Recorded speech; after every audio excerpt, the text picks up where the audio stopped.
அஸ்ஸலாமு அலைக்கும் வரஹ்மத்துல்லாஹி வபரகாத்து. கண்ணியத்திற்குரிய எல்லாம் அல்ல அல்லாஹுவின் நல்லடியார்களே, 1980களுக்கு முன்னால்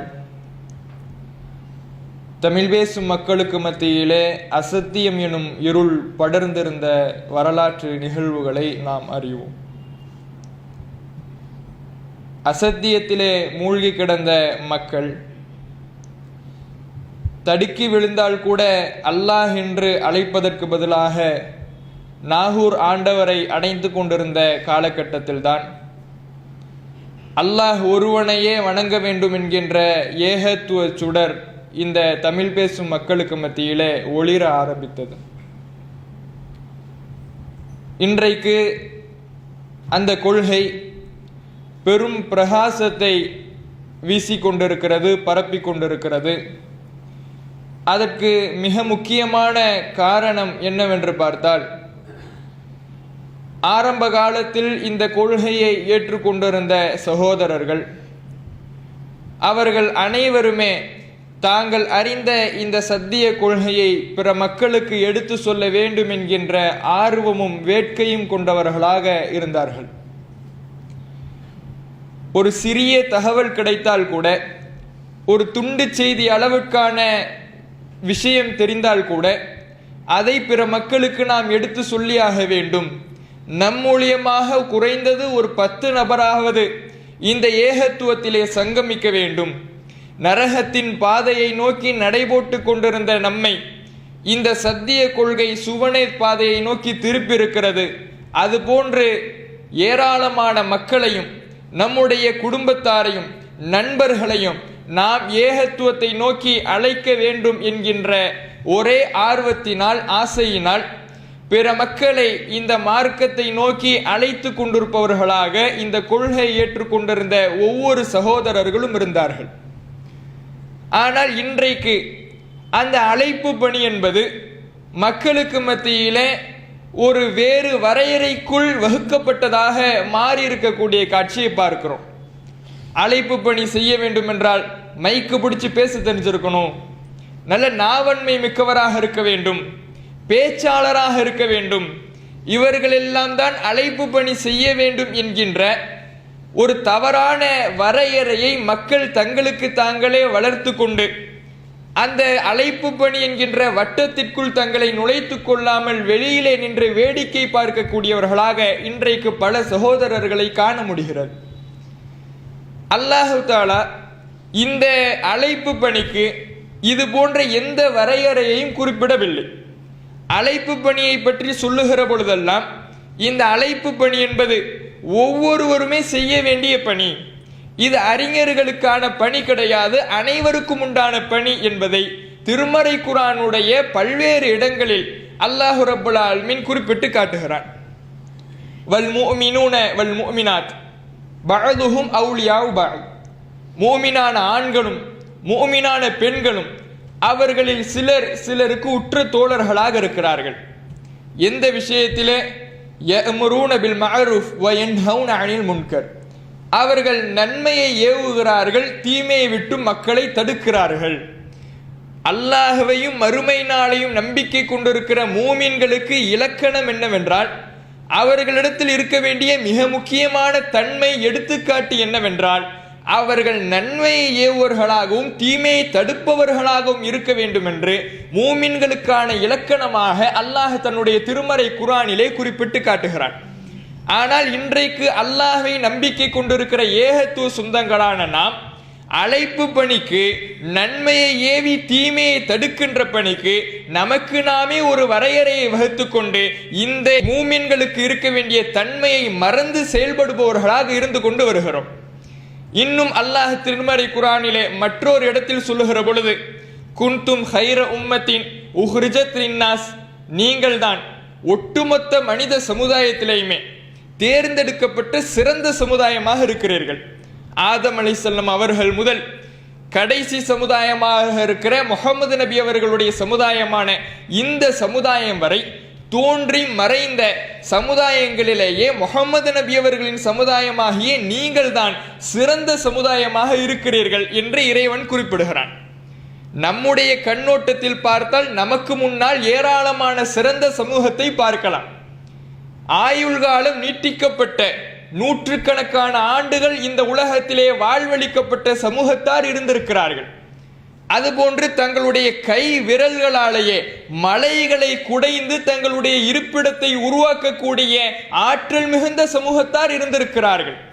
இப்படி இவர்களையெல்லாம் விட முகமது நபி அவர்களுடைய சமுதாயமாகிய நீங்கள் சராசரியாக 60 to 70 வயது வரை மட்டும் ஆயுள் காலத்தை கொண்டிருக்கின்ற நீங்கள் எந்த ஒரு காரியத்தை செய்வதாக இருந்தாலும் இயந்திரத்தின் துணையை தேடக்கூடிய நீங்கள் தான் சிறந்த சமுதாயமாக இருக்கிறீர்கள் என்று அல்லாஹ் குறிப்பிட்டுவிட்டு இந்த சிறப்பம்சம் உங்களிடத்தில் வந்ததற்கான காரணம் என்ன தெரியுமா? தஅமுரூன பில் மஅரூஃப் வ தன்ஹவுன அனில் முன்கர். நீங்கள் நன்மையை ஏவுகிறீர்கள், தீமையை விட்டு மக்களை தடுக்கிறீர்கள். இந்த தன்மை உங்களிடத்தில் இருக்கின்ற காலமெல்லாம் ஒட்டுமொத்த உலகத்திலேயுமே ஆரம்ப காலம் முதல் உலகம் அழிகின்ற வரை தோன்றுகின்ற சமுதாயத்தில் நீங்கள் தான் சிறந்த சமுதாயமாக திகழ்கின்றீர்கள் என்று அல்லாஹ் ரப்பல் ஆலமீன் தன்னுடைய திருமறை குர்ஆனிலே குறிப்பிட்டு காட்டுகிறான். இதற்கு முன்னால் வந்த சமூகங்கள் எல்லாம் அவர்களுக்கென்று ஒரு தூதர் அனுப்பப்படுவார், அவர் மரணிப்பார். அந்த தூதர் மரணித்தவுடன் இறைவன் வேறொரு தூதரை நியமிப்பான், அவர் மக்களை அழைப்பு பணி செய்வார். இப்படிதான் இதற்கு முன்னால் இருந்த சமூகத்து மக்களுடைய நிலைமை இருந்தது.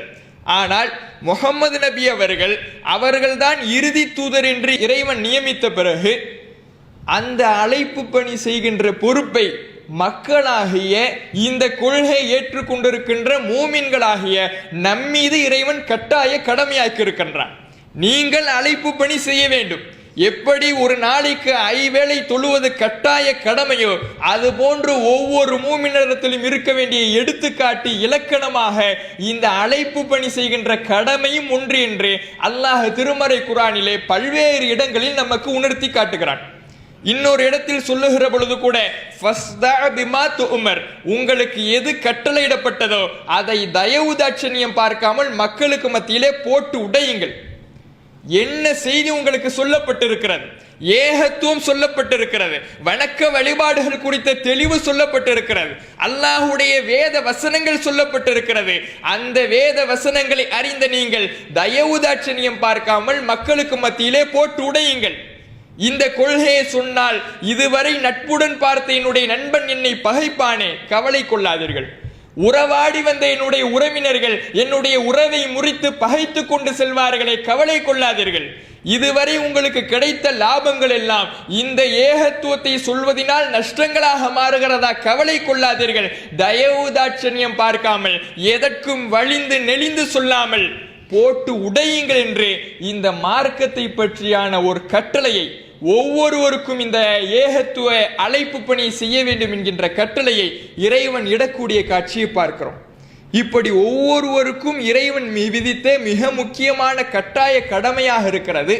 ஆனால் நமக்கு நாமே ஒரு தவறான வரையறையை வகுத்து கொண்டு ஒரு சிலர் தான் இந்த பணியை செய்ய வேண்டும், இதற்கென்று சில தாயிக்கள் இருக்கிறார்கள், பேச்சாளர்கள் இருக்கிறார்கள், நிர்வாகிகள் இருக்கிறார்கள், அவர்கள் பார்த்து கொள்வார்கள், நாம் கேட்போம், எழுந்து கலைந்து செல்வோம் என்கின்ற ஒரு ரீதியிலே நம்முடைய சகோதரர்கள் இருக்கக்கூடாது. ஒவ்வொருவருமே செய்ய வேண்டிய மிக முக்கியமான பணியாகவும் கட்டாய கடமையாகவும் இந்த அழைப்பு பணி இருக்கிறது.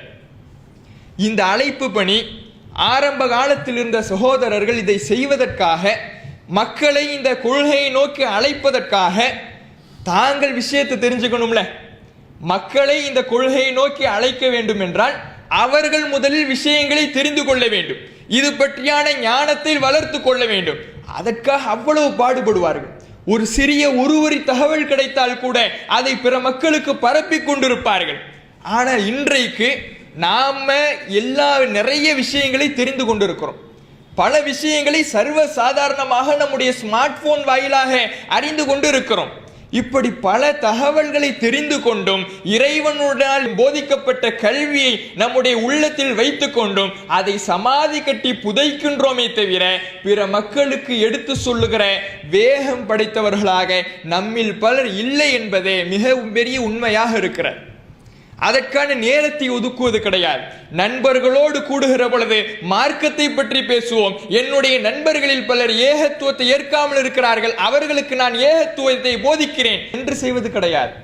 உறவினர்களோடு கூடுகிற பொழுது என்னுடைய உறவினர்களில் பலர் தர்காவிற்கு சென்று கொண்டிருக்கிறார்கள், தாயத்தை அணிகிறார்கள், தொழாமல் இருக்கிறார்கள், அவர்களுக்கு நான் இந்த கட்டளையை சொல்லிக் கொடுக்கிறேன் என்று மார்க்கத்தை பற்றியான சிறு சிறு தகவல்களை சொல்ல மறுத்து கொண்டிருக்கின்றோம் நாம்.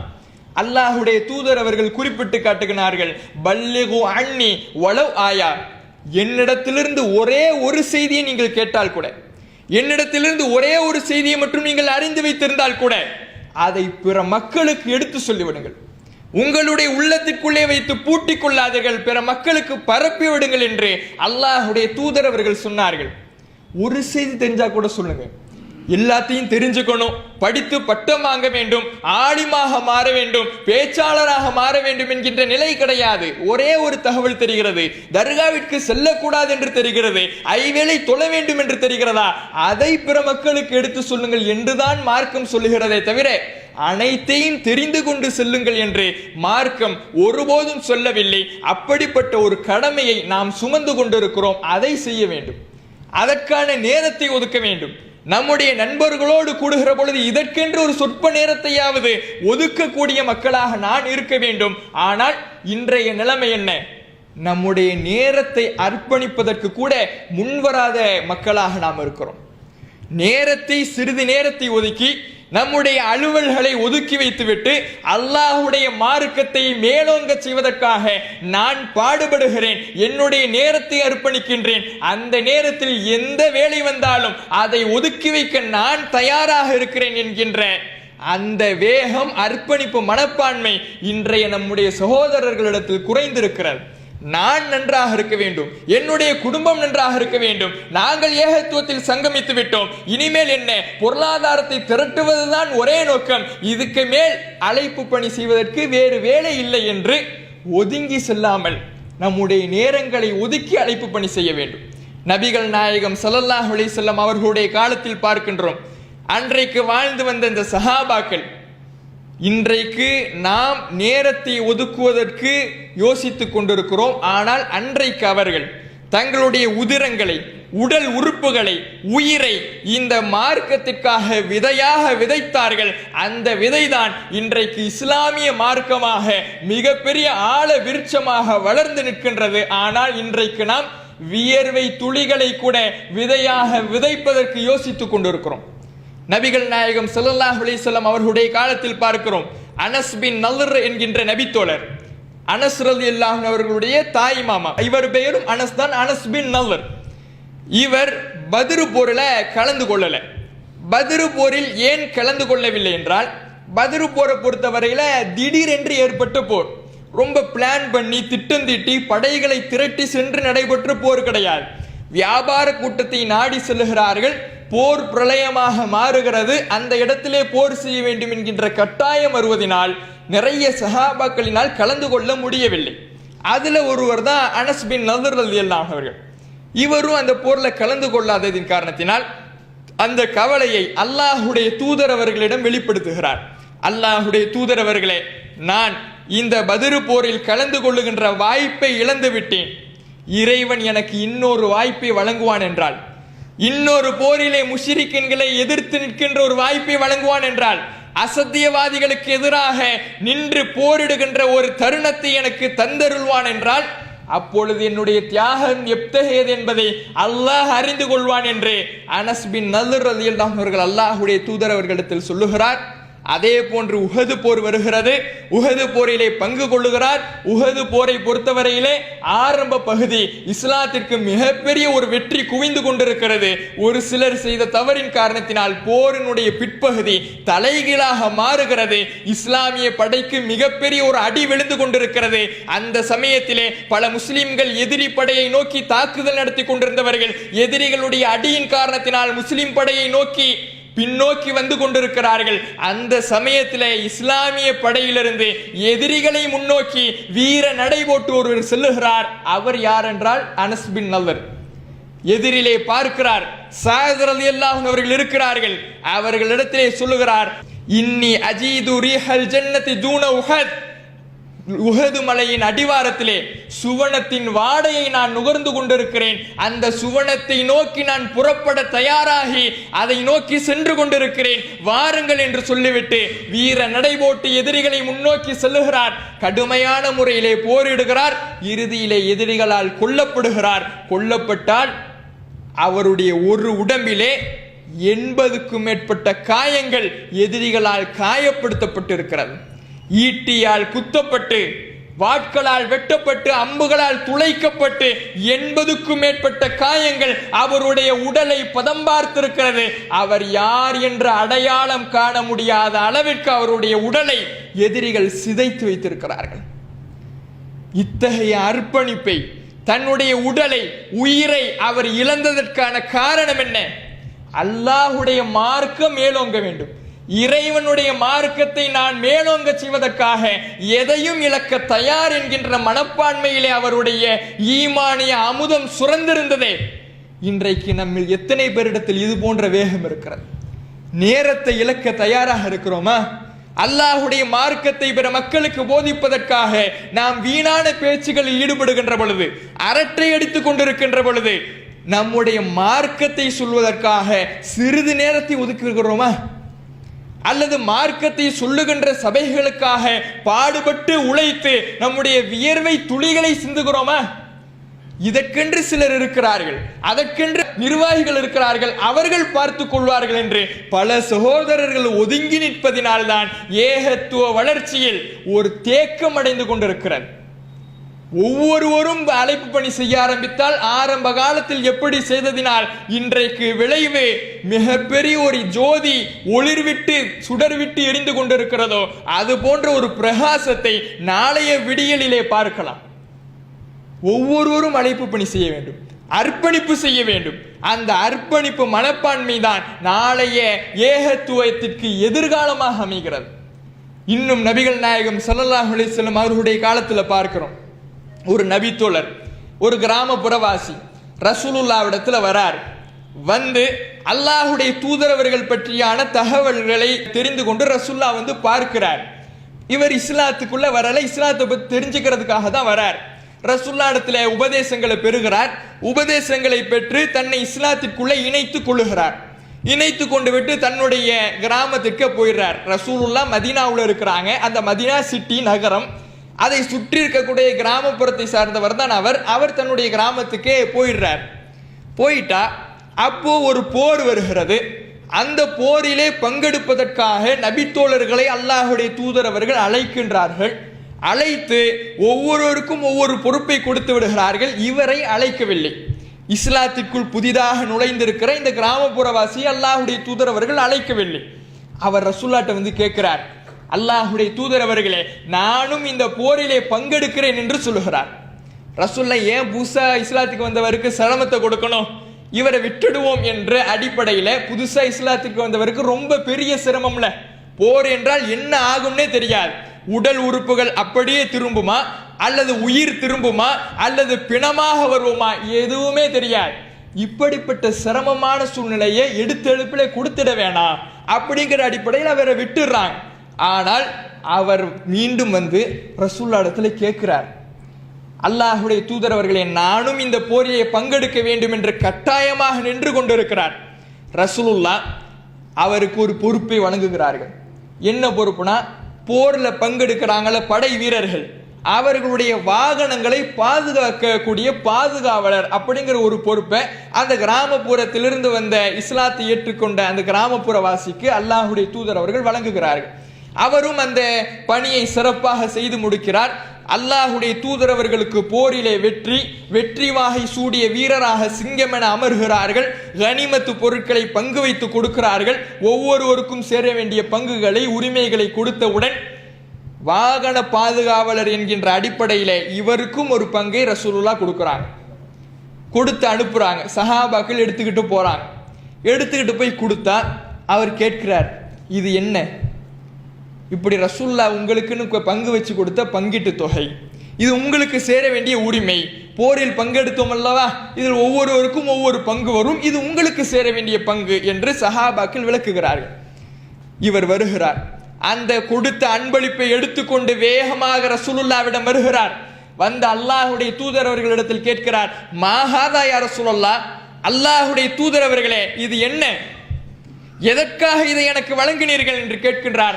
ரசூலுல்லாஹ் சொல்லுகிறார்கள், இது இப்படி பங்கீடு வந்து கொடுத்தது. சஹாபாக்கள் என்ன பதிலை சொன்னார்களோ அதே பதிலை அல்லாஹுடைய தூதர் அவர்கள் சொல்லுகிறார்கள்.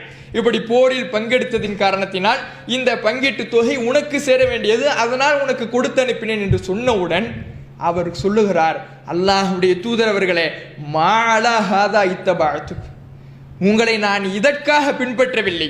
நீங்கள் எனக்கு பொருளாதாரத்தை தர வேண்டும், கனிமத்து பொருட்களை பங்கிட்டு எனக்கு வழங்க வேண்டும், என்னுடைய பொருளாதார நிலைமையை அதன் மூலம் நான் உயர்த்தி கொள்ள வேண்டும் என்பதற்காக உங்களை பின்பற்றி இந்த போரிலே நான் கலந்து கொள்ளவில்லை. நான் உங்களை பின்பற்றியதற்கு காரணம் என்ன தெரியுமா? இந்த ஏகத்துவத்தில் நான் சங்கமித்ததற்கு, ஏகத்துவத்திலே என்னை இணைத்துக் கொண்டதற்கு காரணம் என்ன தெரியுமா? வலாக்கின் நித்தபஅதுக அலா அன் உர்மா இலாஹா ஹுனா ஃபஅமூது ஃபஅதுகுலுல் ஜன்னா, என்னுடைய தொண்டை குழியிலே எதிரிகளுடைய அம்புகளிலிருந்து ஒரு அம்பு பாய வேண்டும், அந்த இடத்திலேயே நான் மரணத்தை தரிக்க வேண்டும். அந்த மரணத்தை தரித்ததின் காரணத்தினால் வீர மரணம் அடைந்தவன் ஷஹீத் என்கின்ற அந்தஸ்தோடு அல்லாஹ்விடத்திலே சுவனத்தில் நான் நுழைய வேண்டும் என்பதற்காகத்தான் இந்த கொள்கையை ஏற்றுக்கொண்டேனே தவிர பொருளாதாரத்தை உயர்த்தி கொள்ள வேண்டும் என்கின்ற உலக நோக்கம் கிடையாது என்று அந்த நபித்தோழர் சொல்லுகிறார். ரசூலுல்லாஹ் சொல்றாங்க, இன் தஸ்துக் இஸ்ஸத்திகுக, உண்மையிலேயே நீ உளப்பூர்வமாக சொல்லியிருந்தால், ஏன்னா எல்லாரும் சொல்லிடலாம், வாய்ச்சவடால் விட்டுடலாம், வாயில வடை சுட்டுடலாம், ஆனா உண்மையா நடக்கணும்ல. அதனாலதான் ரசூலுல்லாஹ் சொல்றாங்க, உண்மையிலேயே உளப்பூர்வமாக நீ இப்படி சொல்லியிருந்தால் யுஸத்திகுக, அல்லாஹும் உன்னை உண்மைப்படுத்துவான் என்று அல்லாஹுடைய தூதர் அவர்கள் சொல்லுகிறார்கள். அடுத்து ஒரு போர் வருகிறது, அந்த போரிலேயும் வெற்றியை கைப்பற்றுகிறார்கள் அல்லாஹுடைய தூதர் அவர்கள். ஒவ்வொரு உடலும் போரிலே கொல்லப்பட்ட நபித்தோழர்களுடைய பிரேதங்கள் எல்லாம் ரசூலுல்லாஹ்விடம் எடுத்து வரப்படுகிறது. அப்படி எடுத்து வரப்படுகிற பொழுது ஒரு உடல், அந்த உடலிலே தொண்டை குழியிலே அம்பு பாய்ச்சப்பட்டு கிடக்கிறது. அதை பார்த்தவுடன் ரசூலுல்லாஹ் கேட்கிறாங்க, அன்றைக்கு வந்து கிராமப்புறத்திலிருந்து வந்து இஸ்லாத்தை ஏற்றுக்கொண்ட அந்த கிராமவாசி தானே இவர்? சஹாபாக்கள் சொல்கிறார்கள், நாம் யா ரசூலல்லாஹ், அல்லாஹ்வுடைய தூதர் அவர்களே, அவர்தான் இவர். சொன்ன உடனே அல்லாஹ்வுடைய தூதர் அவர்கள் அவருடைய பிரேதத்தை தாங்கிக் கொண்டு இறைவனிடத்தில் கையேந்தி பிரார்த்தனை செய்கிறார்கள். அல்லாஹும்ம ஹாதா அப்துக், இறைவா இதோ உன்னுடைய அடியானை பார். ஹரஜ முஹாஜிரன் ஃபி சபீலிக், உன்னுடைய பாதையிலே இந்த உலக சுகபோகங்கள் எல்லாம் வேண்டாம், மறுமை மட்டுமே இலக்கென்று அனைத்தையும் துறந்து ஹிஜ்ரத் செய்து புறப்பட்டு உன்னுடைய அடியானை பார். ஃபகுத்தில ஷஹீதன், இன்றைக்கு ஷஹீதாக உயிர் தியாகியாக கொல்லப்பட்டு கிடக்கிறார். வான அலைஹி ஷஹீத், நான் இதற்கு சாட்சியாளனாக இருக்கிறேன், இவர் உண்மையாளர் என்பதற்கு நான் சாட்சியாளனாக இருக்கிறேன் என்று அல்லாஹுடைய தூதர் அவர்கள் அந்த இடத்திலே இறைவனிடத்தில் கையேந்தி பிரார்த்தனை செய்கிறார்கள். அன்பார்ந்த சகோதரர்களை சிந்தித்து பாருங்கள், இவருடைய மனோநிலை எப்படி இருந்தது? மார்க்கத்தை ஏற்றுக்கொண்ட நான் தியாகம் செய்யாமல் இருக்க மாட்டேன். எவ்வளவு பெரிய அர்ப்பணிப்பை அர்ப்பணிக்க நேரிட்டாலும், எவ்வளவு பெரிய விஷயத்தையும் மதிப்புள்ள விஷயத்தை அர்ப்பணிக்க நேரிட்டாலும், என்னுடைய உயிரையே கொடுக்க நேரிட்டாலும் நான் கொடுப்பேன், அதற்காகத்தான் இந்த மார்க்கத்தை நான் ஏற்றுக்கொண்டேன் என்று அவருடைய மனோபக்குவத்தை வெளிப்படுத்தி அதே போன்று செய்தி காண்பித்தாரே, அவருடைய ஈமான் இங்கே, நம்முடைய ஈமான் இங்கே. நேரத்தை ஒதுக்க மறுக்கிற, அழைப்பு பணியிலே கூட்டு சேர மறுக்கிற, அழைப்பு பணிக்காக உதவி செய்ய மறுக்கிற நம்முடைய மனப்பான்மை எங்கே என்பதை சிந்தித்து பார்க்க வேண்டும். அல்லாஹ் தன்னுடைய திருமறை குர்ஆனிலே சிறந்த முஸ்லிமுக்கான இலக்கணத்தை குறிப்பிடுகிறான். வமன் அஹ்ஸனு கௌலன் மிம்மன் தஆ இலல்லாஹ் வ அமில சாலிஹன் வ கால இன்னனி மினல் முஸ்லிமீன். சிறந்த சொல்லுக்கு சொந்தக்காரன் யார்? அவன் என்ன சொல்லுகிறான்? வகால இன்னி மினல் முஸ்லிமீன், நான் முஸ்லிம் என்று சொல்லுகிறான். எந்த நிலையிலே? அல்லாஹை நோக்கி மக்களை அழைத்து நல்லமல்களை எல்லாம் புரிந்து அப்போது நான் முஸ்லிம் என்று சொல்லுகிறானே, அவனை விட சிறந்த சொல்லுக்கு சொந்தக்காரன் யார் என்று அல்லாஹ் தன்னுடைய திருமறை குர்ஆனிலே கேள்வி எழுப்புகிறான். சிறந்த எல்லோரும் முஸ்லிமாக இருக்கலாம், லா இலாஹ இல்லல்லாஹ் முஹம்மது ரசூலுல்லாஹ் என்கின்ற கலிமாவினை மொழிந்தவுடன் 10ஓடு 11ஆக முஸ்லிமாக இருந்து விடலாம். சிறந்த முஸ்லிமாக இறைவனிடத்தில் சிறப்பிற்குரிய அந்தஸ்தை பெறுபவர்களாக மாற வேண்டுமேயானால் அல்லாஹ்வை நோக்கி மக்களை அழைக்க வேண்டும், அதற்காக பாடுபட வேண்டும், நல்லமல்களை புரிய வேண்டும். அப்போது கர்ஜித்து நான் முஸ்லிம் என்று சொல்லுகிறோமே அவர்தான் சிறந்த முஸ்லிம் என்று அல்லாஹ் தன்னுடைய திருமறை குர்ஆனிலே குறிப்பிட்டு காட்டுகிறான். இந்த அடிப்படையிலே நான் இறைவனிடத்தில் சிறந்த முஸ்லிமாக இருப்பேன், அதற்காக எவ்வளவு பெரிய தியாகத்தையும் புரிவேன், எவ்வளவு பெரிய அர்ப்பணிப்பையும் அர்ப்பணிக்க நான் தயார் என்கின்ற உறுதிப்பாட்டோடு அழைப்பு பணியை அனைவரும் செய்ய வேண்டிய பணியாக மாற்றி அமைக்க வேண்டும் என்று கேட்டுக்கொண்டு எனது உரை நிறைவு செய்கின்றேன். வாஹிர் தஅவானா அல்ஹம்துலில்லாஹி ரப்பில் ஆலமீன். அஸ்ஸலாமு அலைக்கும்.